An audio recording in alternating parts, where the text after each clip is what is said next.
친구들, 놀라운 사실을 하나 알려주도록 할게요. 친구들은 하루를 살면서 감사한 일들이 얼마나 있어요?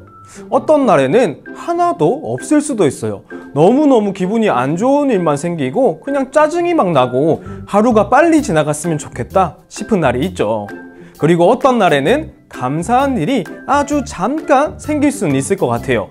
뭔가 내가 바라는 대로 되잖아요? 그러면 감사하잖아요. 갖고 싶은 걸 가지게 되잖아요. 그럼 감사하죠. 또 누가 나한테 관심을 가져주고 선물을 준다면 우리는 너무너무 감사하겠죠. 그런데 우리가 잘 생각해보면 정말 감사하다 그런 날보다는 짜증이 나고 귀찮고 불평불만하면서 감사하지 않은 날들이 더 많을지도 모르겠어요. 그런데 우리가 감사하는 게 아주 중요해요. 에이, 감사하는 게 뭐가 그렇게 중요해요? 감사한다고 뭐가 바뀌어요? 그렇게 생각할 수도 있는데요. 우리가 감사하면서 살잖아요? 그러면 그 감사가 우리의 뇌를 바꾼다고 해요. 우리 친구들과 같은 초등학교 학생들을 데리고 어떤 초등학교에서 감사에 대한 실험을 했다고 해요. 선생님께서 매일매일 감사일기를 쓰라고 숙제를 내주셨어요. 그러면 친구들처럼 집에 가서 오늘은 뭐가 감사했을까? 그걸 고민해보게 되겠죠. 평소엔 어때요? 그런 생각 우리 하지 않잖아요. 그냥 하루가 지나가잖아요. 하지만 감사일기 숙제를 통해서 오늘 하루 감사했던 것을 떠올려보면서 생각해보는 시간을 가지는 거죠. 그래서 친구들이 막 감사일기를 열심히 적어왔는데 그 내용을 보면 참 내용이 좋아요. 친구가 우리 집에 놀러와서 감사했다. 나도 쿠키를 다른 친구들에게 나눠줬는데 그 친구가 맛있다고 해서 정말 감사했다. 코로나 때문에 마스크 쓰는 게 너무 싫었는데 이제는 마스크도 감사하다. 오늘은 엄마의 월급날이다. 그 월급으로 한우를 사주셔서 감사했다. 이런 내용들이 있더라고요. 엄청난 대단한 일은 아니잖아요? 이전처럼 똑같은 일상, 평범한 일상이었어요. 하지만 어쩌면 우리가 놓치고 있었던 감사한 일들을 새롭게 발견하게 되는 거죠. 그렇게 3개월간 아이들이 자기 전에 일기를 쓰면서 감사한 일들을 떠오르기 시작했어요. 그 감사한 일들을 떠올려 보면서 자기만의 글을 적은 거죠. 그러자 놀라운 변화가 일어났는데요. 정말 뇌가 변한 거예요. 이 감사 실험에 참여한 아이들의 뇌를 검사를 해보니까요. 내가 얼마나 피곤해하는지 스트레스를 받고 있는지 검사하는 그 기계가 있나 봐요. 그걸로 검사를 해봤더니 감사 실험에 참여한 아이들의 뇌의 피로가 엄청 많이 좋아진 거예요. 수치로는 거의 20% 정도가 좋아졌다라고 검사 결과가 나온 거예요. 그뿐만이 아니에요. 의심이 많던 아이가 의심하는 수치가 낮아지고 감정적으로 충동적으로 막 행동하는 게 아니라 자기 스스로를 조절할 수 있게 변화가 되고 또 몸과 마음이 불안정한 게 아니라 엄청 안정적으로 바뀌었다는 놀라운 변화가 일어났다는 거예요. 맨날 나쁜 것만 보고 짜증나는 것만 보고 화만 나잖아요? 그러면 우리 뇌 자체가 부정적인 것만 계속 처리하다 보니까 뇌도 그렇게 바뀌어 간대요. 그래서 뇌에 나쁜 것들이 자꾸 들어오면 그게 막 더 심해지는 거예요. 하지만 내가 의식적으로 감사한 일들을 자꾸 떠올리잖아요? 그러면 뇌가 긍정적인 신호를 많이 받아서 긍정적이고 좋은 것들로 가득 차게 된대요. 그러면서 스트레스도 덜 받게 되고 사람에 대한 의심도 사라지고 몸과 마음이 안정적으로 변하는 거죠. 그러니까 괜히 감사하라는 게 아니에요. 아주 작은 것부터 우리는 감사할 줄 아는 습관을 들이는 게 너무너무 중요해요. 자, 이제는 우리가 읽은 말씀 속으로 한번 들어가 보도록 할게요. 예수님께서는 병든 사람도 고쳐주셨어요. 귀신이 든 사람에게 귀신도 쫓아내주셨어요. 그런 놀라운 일들을 행하니까 정말 신기해서 사람들이 예수님을 막 따라다니기 시작했거든요. 오늘 또 예수님이 아픈 사람들을 고쳐주시는 놀라운 일을 행하셨어요. 그러자 사람들이 우르르르 따라다니기 시작했는데요.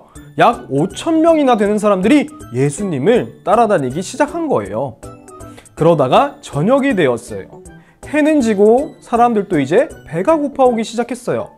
제자들은 걱정을 했죠. 당연히 5,000명이나 되는 사람을 어떻게 먹여야 될까라는 걱정이 들었겠죠. 이 상황 속에서 예수님의 제자 중 한 명이었던 안드레가 이렇게 이야기했어요. 여기에 어떤 아이가 들고 온 보리떡 5개와 물고기 2마리가 있습니다. 그런데 이걸로 5,000명을 어떻게 먹이겠어요? 자, 안드레가 말한 건 당연한 이야기예요. 당연한 이야기. 현실적인 이야기죠. 현실적으로 보리떡 5개와 물고기 2마리, 이건 그냥 한 2인분 정도 되지 않겠어요? 잘 먹는 사람은 그냥 혼자서도 다 먹어버릴 정도예요. 그런데 이 정도의 양으로 어떻게 5,000명을 먹이냐? 이게 어떻게 당연한 반응이잖아요. 하지만 예수님의 제자라면 달라야 하지 않았겠어요? 놀라운 기적을 행하시는 그 일을 바로 옆에서 지켜봐왔는데도 예수님이 하실 일을 기대하는 마음이 전혀 없었던 거죠. 그냥 현실만 바라보고, 아니 이걸 어떻게 다 먹여? 빨리 가서 먹을 걸 사올 생각을 해야지. 예수님 정말 답답하시네. 부정적으로 생각했던 거죠. 우리의 모습도 별반 다르지가 않아요. 우리가 가지고 있는 아주 작은 것에 대해서는 우리는 당연하게 생각을 해요. 나에게 이게 있어서 감사하다라고는 생각하지 않는 거죠. 우리가 당연하다고 생각하는 게 뭐가 있을까요? 지금 내가 어디 하나 아프지 않고 건강한 것, 그것도 사실 당연한 게 아니거든요. 엄청 감사한 일이에요. 또 매일매일 내가 걱정 없이 무언가를 먹을 수 있다는 것도 정말 감사한 일이죠. 우리 부모님이 매일 밥을 사주시고 맛있는 것도 해주시니까 우리는 이걸 당연하게 생각하잖아요. 하지만 이것도 당연한 게 아니에요. 부모님께 감사해야 되는 그런 일이에요. 그런데 우리는 어때요? 건강한 것도 그렇고 먹을 게 있어도 그렇고 부모님이 우리를 돌봐주는 것도 당연하다라고 생각을 하죠. 감사하지 않는 거예요. 감사한 마음이 없고 당연하게 생각하다 보니까 이런 것들이 조금이라도 사라지면 우리는 어때요? 쉽게 짜증을 내고 화를 내요. 하나님께서 왜 저를 아프게 만드세요? 부모님한테는 왜 내가 먹고 싶은 거 안 사주세요? 라고 당당하게 화를 내죠. 마치 그분들이 당연히 나한테 그렇게 해줘야 하는데 왜 안 해주냐고 따지는 듯이 그렇게 짜증을 부리는 거죠. 이게 우리의 모습이에요. 사소한 거는 당연하다고 생각을 하고 감사하지 않는 거예요. 하지만 예수님께서는 이 작은 음식, 보리떡 5개와 물고기 2마리로 어떤 놀라운 일을 행하셨을까요? 예수님께서는 이 음식을 놓고 하늘을 우러러 보시면서 하나님께 축사하셨다라고 해요. 예수님의 이 행동은 이스라엘 사람들이 하나님에 대한 존경을 표현할 때 하늘을 우러러보면서 기도를 했다고 하거든요. 하늘을 바라보면서 기도하는 거죠. 하나님 도와주세요 라고 기도했고요. 또 하늘을 바라보면서 하나님 감사해요 라고 기도를 했어요. 예수님께서도 하나님께 도움을 구하면서 동시에 감사한 거예요. 앞으로 이루어질 놀라운 일에 대해서 미리 감사하신 거죠. 이렇게 우리가 하나님을 의지하는 모습, 하나님께 도와달라고 기도하면서 동시에 미리 감사할 줄 아는 이런 모습, 하나님의 자녀인 우리가 본받아야 될 예수님의 모습이에요. 우리가 감사할 수 있는 이유가 아무런 근거가 없는 게 아니에요. 어디에 그냥 막 세뇌된 사람처럼, 아니 기계처럼 반복시켜 놓은 것처럼 영혼 없이 그냥 감사합니다, 감사합니다 그렇게 남발하라는 게 아니에요. 우리에게 하나님이 계시기에 감사하는 것이고요. 그 하나님이 우리의 기도를 듣고 계시고 반드시 응답하실 것이기 때문에 감사할 수 있는 거예요. 즉 하나님 덕분에 우리는 감사할 수 있는 거죠. 그리고 우리는 기도하는 동시에 감사할 줄 아는 믿음이 있어야 돼요. 우리가 기도를 했잖아요? 그러면 분명히 하나님께서는 우리의 기도를 듣고 계세요. 하나님은 우리에게 관심이 아주 많으신 분이거든요. 그래서 우리의 기도를 잘 듣고 계시다가 응답해 주세요. 바로 하나님 보시기에 가장 선한 방법으로 말이죠. 그런데 우리는 조급한 거예요. 빨리 기도가 이루어지면 좋을 것 같은 생각이 막 들어요. 하지만 하나님은 하나님이 보시기에 가장 좋은 때가 있거든요.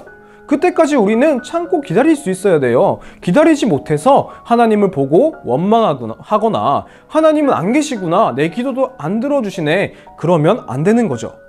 하나님은 가장 좋은 시간에 분명히 응답해 주실 거예요. 그 믿음이 우리에게 있어야 돼요. 그렇게 기도하면서 기다리다 보면 하나님은 분명히 응답을 해주시거든요. 그런데 그 응답이 내 생각과는 다를 수가 있어요. 만약 내가 하나님께 돈을 달라고 기도했다면 하나님께서는 하늘에서 돈이 막 떨어지면서 공짜로 돈을 주시는 게 아니라 돈을 벌 수 있는 일자리를 허락해 주실 수도 있는 거예요. 그리고 때로는 내가 뭔가를 가지고 싶다고 하나님께 기도를 했는데 하나님 보시기에 그게 우리에게 좋지 않으면 그걸 안 주실 때도 있어요. 그럴 때 우리 마음은 어떤 마음이 들까요? 하나님 기도해도 안 들어주시잖아. 맨날 목사님이 기도하라고 했으면서 기도했는데 왜 아무런 응답이 없는 거지? 아무런 소용이 없잖아. 그런 마음이 들 수 있어요. 하지만 그게 아니라는 거예요. 이런 모습이 아까 말한 것처럼 우리가 모든 것을 당연하게 생각하기 때문에 생기는 문제인데요. 우리는 기도하면서 하나님은 당연히 우리 기도를 들어주셔야지, 내가 이렇게 열심히 기도하고 간절하게 기도했는데 하나님이라면 당연히 들어주셔야지 왜 안 들어주셔? 라고 하면서 우리는 당연하게 생각하는데 이것도 당연하게 생각하면 안 된다는 거예요. 자, 우리는 당연하게 생각하는 대신 마음에 어떤 마음을 가져야 되냐면 감사할 수 있는 마음이 있어야 돼요. 하나님이 내 기도대로 들어주시든 들어주시지 않으시든 감사해야 하는 거죠. 왜냐고요? 그게 나에게 가장 좋은 것이기 때문에 그래요. 하나님은 우리 부모님보다 나를 더 잘하시고요, 나보다 나를 더 잘하세요. 하나님의 놀라우신 지혜와 능력으로 그런 우리들을 돌보아주고 계세요. 우리를 선한 길로 인도해 주세요. 우리에게 이런 믿음의 모습이 있어야 되는 거예요. 그래서 우리가 기도한 대로 되든지 안 되든지 하나님이 우리에게 주시든지 안 주시든지 감사할 수 있어야 되는 거죠. 예수님께서 그렇게 보리떡 5개와 물고기 2마리를 놓고 기도를 하시고 하나님께 감사를 올려드리자 놀라운 일이 생겼어요. 5,000명이 모두 배불리 먹고 심지어 12바구니가 가득 남았다고 성경은 기록하고 있어요. 예수님은 아주 작은 것들을 통해서 놀라운 일을 행하신 거죠. 우리의 사소해 보이는 것들도 하나님께 맡겨드리고 우리가 당연하게 여기는 게 아니라 감사하면서 살아가잖아요? 그러면 하나님은 우리에게 이렇게 놀라운 일을 행하시기도 하는 거죠. 친구들, 하나님이 어떤 분이시냐면요, 우리를 마음껏 축복해주고 싶어 하시는 분이세요. 축복을 해주시되 넘치도록 넘치도록 해주고 싶으신 분이세요. 무언가를 주시되 우리가 생각했던 것보다 훨씬 더 넘치게 채워주시는 분이시고 더 좋은 걸 주시는 분이세요. 친구들, 솔로몬 왕 알죠? 솔로몬 왕이요, 자신이 왕이 된 걸 당연하게 생각하지 않고 감사하게 생각하고 겸손한 마음을 가지고 하나님께 지혜를 달라고 기도를 했어요. 그러자 하나님께서는 지혜만 주신 게 아니라 솔로몬 왕이 구하지도 않았던 많은 부귀와 영광까지도 허락해 주셨어요. 많은 재산과 명예까지도 하나님께서 주신 거예요. 솔로몬이 하나님께 기도를 하고 감사하며 살아가니까 하나님은 그 모습을 기쁘게 여기시고 더 많은 축복을 허락해 주신 거예요. 드림스타 친구들, 우리 친구들도 평범한 일상을 당연하다고 생각하는 게 아니라 감사한 것들을 잘 찾아보면 좋겠어요. 이 모든 것을 허락해 주신 하나님께 감사하는 마음을 갖는 거죠. 또한 하나님께 기도하되 감사하면서 기도하면 좋겠어요. 나에게 가장 좋은 것을 주실 하나님, 우리에게 주시되 넘치도록 부어주실 하나님께 감사하며 기도할 수 있는 우리 친구들 되기를 축복합니다.